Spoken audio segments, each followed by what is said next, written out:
it just baffles me. I can't really understand it, is why more effort hasn't been done on the part of these huge organizations such as USAID and some of the very large humanitarian organizations.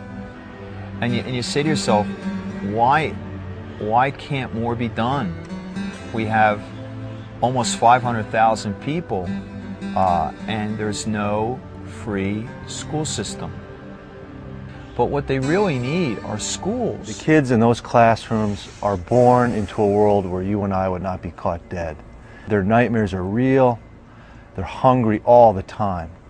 And it's just, if nothing else, to see them be able to walk through those gates and go into those safe classrooms, away from gunfire, away from the sewer pits, away from the disease and the bacteria that they get when they eat the garbage from the piles that are all over the place. So it's a good and a solid thing that we're doing to get those kids out of those conditions. They go home at night and sleep on the ground.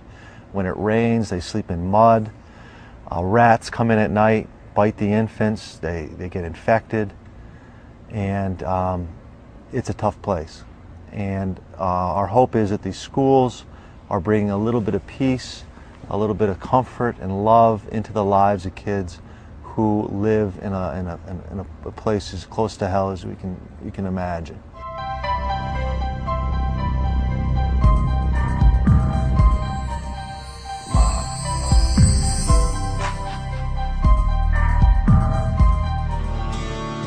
What we did here is, when we first started this school, there was a small amount of land that was given to us by the community.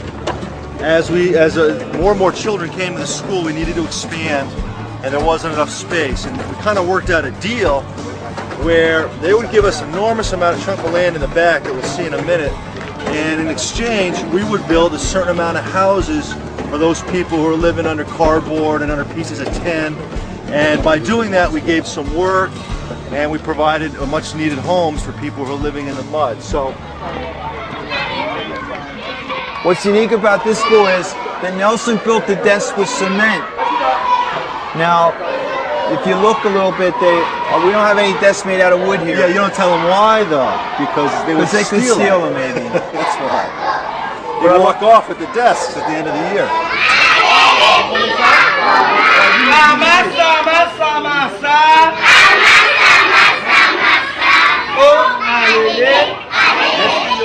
Every one of our campuses, we have 8 campuses. The preschool, these are preschool 1, 2, and 3 are very young, so they don't have to walk too far. We try to keep them in every school. The older kids sometimes have to go greater distances, like the 4th and 5th grade. Here we have the gray uniforms are the high school kids. This is the first year we had trouble with clothes.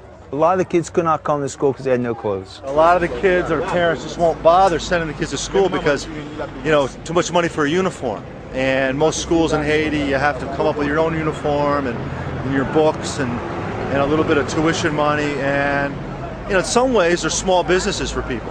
And we just don't, you know, it's just too poor to do that. Hands together, all the schools are free.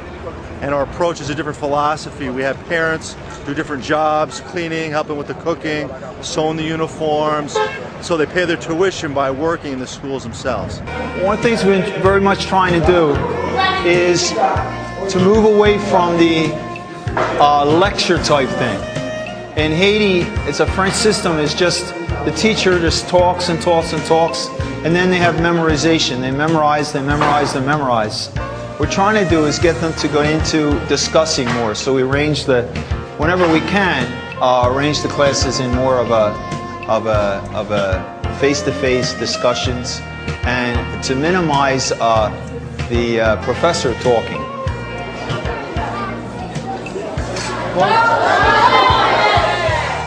Matarmen, montre yo sa, okay?